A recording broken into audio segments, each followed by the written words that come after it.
littafi mai suna Masarautar Roman kashi na ɗaya tare da alƙalamin Bilin Abdul wanda ni ƙauna nake karanta muku. Bismillahirrahmanirrahim. Kwanakin mako uku kenan da shuɗewar komai amma komai ya kasa mantuwa a zukatansu. Kuzari ya samu rauni kamar yadda dukkanin karsashi ya guje ma gangar jiki. Duniya ta musu kunci irin wanda har ƙarshen numfashinsu da wahala su manta. Farin cikinsu ya zama na fansar damuwan wasu da kansu kawai suka sani. Ba sa kallon na ƙasa da su. Da a ce ƙarfin iko a hannun kowane ruhi yake a zahirin rayuwa, da ita ce za ta zama mace ta farko a duniya mai ƙarfin ikon da zai girgiza zukatan kowaɗanne irin azzalumi. Kafin shuɗewar makonni uku masu ɗauke da kundin baƙin cikin rayuwar ahalin Malam Zayyan, tankar dutsen lu'u-lu'u suke a cikin tsakiyar zinari. Ba magana ake akan dukiya ba, don tana a cikin jerin abu mafi rauni da suke ɗauka, ko amsa suna ko kallon farin ciki. Ana magana ne akan kammaluwar ahali masu matuƙar ƙaunar juna, zunzurutu mara gaurayi, masu kuka a yayin zubar hawayen ɗayansu, masu dariya a yayin farin cikin ɗayansu, masu jinya a yayin ciwon ɗayansu, masu zama komai a lokacin da komai yake abu ɗaya a hannunsu. Roman babban ƙasa ce a tsakiyar wani babban tsibiri a wani ƙarni da ya shuɗe kafin yau. Ƙasa ce mai yawan arzikin zinare yankin nahiyar Afirka. Ƙasar Roman na da babban daular mulki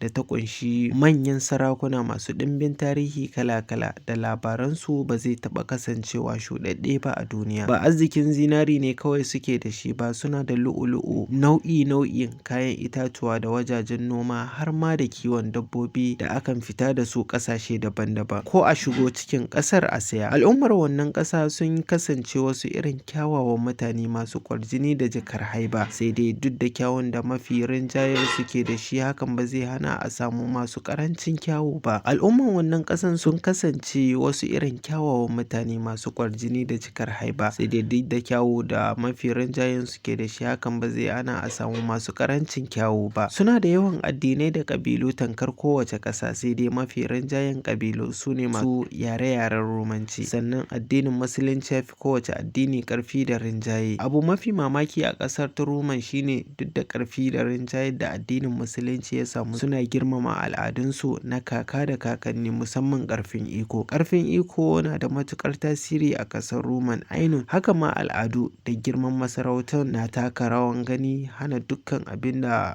Turawa suka zo musu da shi. Haka ma al'adu da girmama masarautunsu na taka rawar ganin hana dukkan abin da Turawa suka zo musu da shi taka rawan gaban hantsi a gare su bayan ilimin boko, duk da su ma sun shiga cikin ƙangi na mulkin mallakan Turawa a ƙarnin da ya shuɗe. Babu wani mulki da ke tasiri sama da sarautunsu tun a farkon ƙarnukan baya har zuwa yau ɗin nan da suke rayuwa bisa mulkin mallakan sarakunan da ke mulkin mallakarsu. Daular Roman ita ce babban masarauta da dukkan masarautun ke ƙarƙashin ikonta. Ba masu talakawa kaɗai ba, ita ce tankar fadar shugaban ƙasa a wasu ƙasashe. A maimakon mulkin siyasa, su daular Roman ita ce babban masarauta mai faɗa a ji akan komai da kuma kowa na ƙasar Roman. Komai yana tabbatuwa ko akasinsa da ƙarfin ikon sarki mai mulkin a kujeran wannan daula. Ba ma ga su talakawa ba, babu wata masarauta a cikin ƙasar Roman da ta isa ko da ɗaga murya a bayan idan daular Roman saboda ƙarfin ikon mulkin Shahanshan, wato King of the King.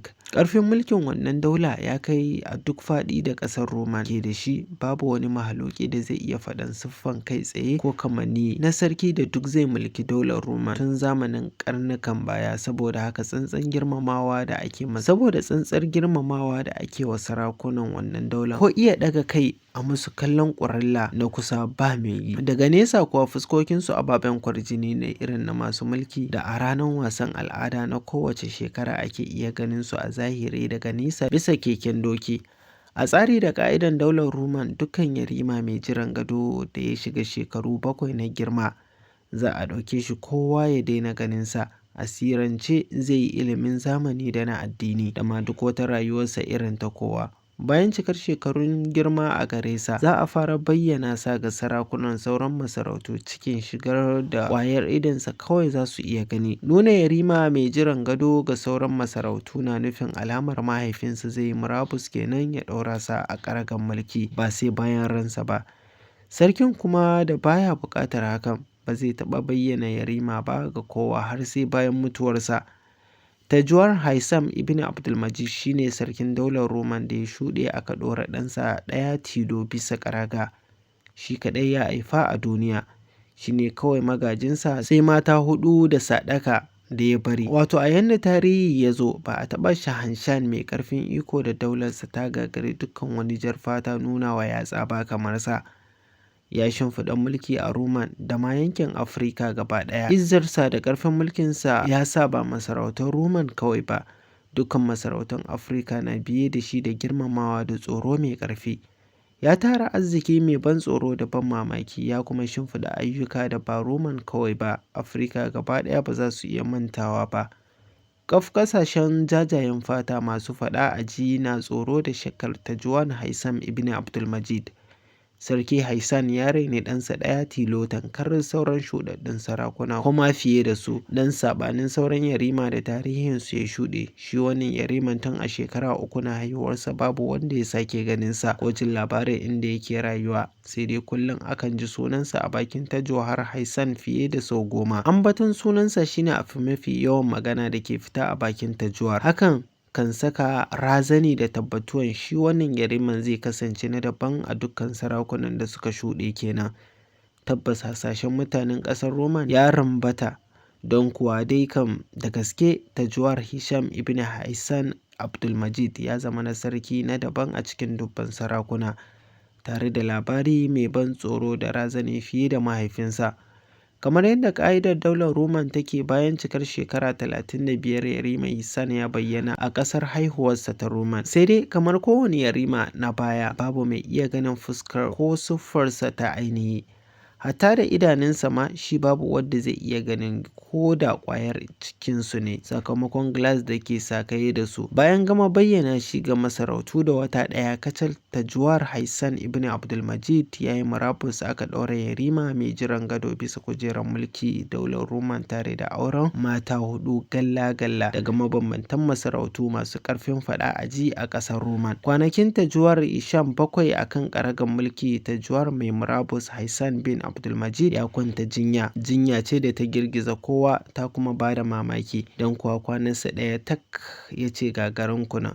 Kwatanta tashin hankali da ƙasar Roman ta shiga ma a lokacin ba zai lissafu ba. Ƙura ba ta lafa ba. Mutuwar ɗaya daga cikin matan Tajuwar Hisham ta sake bayyana. Kwana ɗaya da mutuwarta wata ma ta sake mutuwa. A washe gari amare suka rage saura 2. Al'amari ya fara saka zukatan jama'a hasashe da babu damar cewa komai. Wata 2 tsakani ɗayar matar ta 3 ta sake mutuwa, saura 1. Tofa babban magana, abu mafi girgiza zukata shine mutuwar ɗaya da ta rage a shigar sabon wata. Tofa babban magana, abu mafi girgiza zukata shine mutuwar ɗaya da ta rage a shigar sabon wata. Kenan matan Tajuwar Hisham da mahaifinsa sun gama mutuwa kaf a cikin watanninsa 3 da hawa ƙaragar mulkinsa da kuma aurensa. Abin ya taɓa zukata aino, sai dai babu wanda ya isa ko tari saboda tsoro. Sai dai abu mafi tsayawa a rai, a cikar wata na 6 aka sake ɗora auren Tajuwar Hisham ibn Haitham Abdulmajid da wasu matan 2 daga gidajen masarautan ƙasar Roman. Labari dai bai canza ba, don kuwa su ma sun mutu ɗaya bayan ɗaya kafin cikar shekaransa guda da hawa mulki.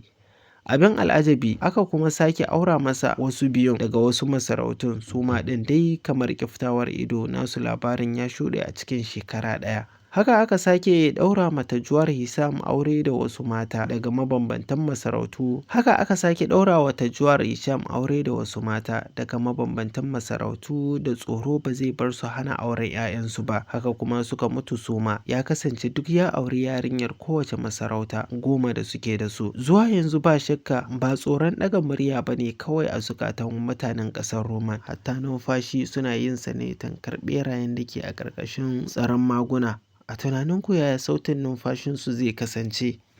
To masu sauraro, sai ina ce ku biyo mu a ci gaban littafin nan mai suna Daular Roman, wato kashi na 2, wanda Bilin Abdu ta rubuta, wanda ni ƙauna nake karanta muku.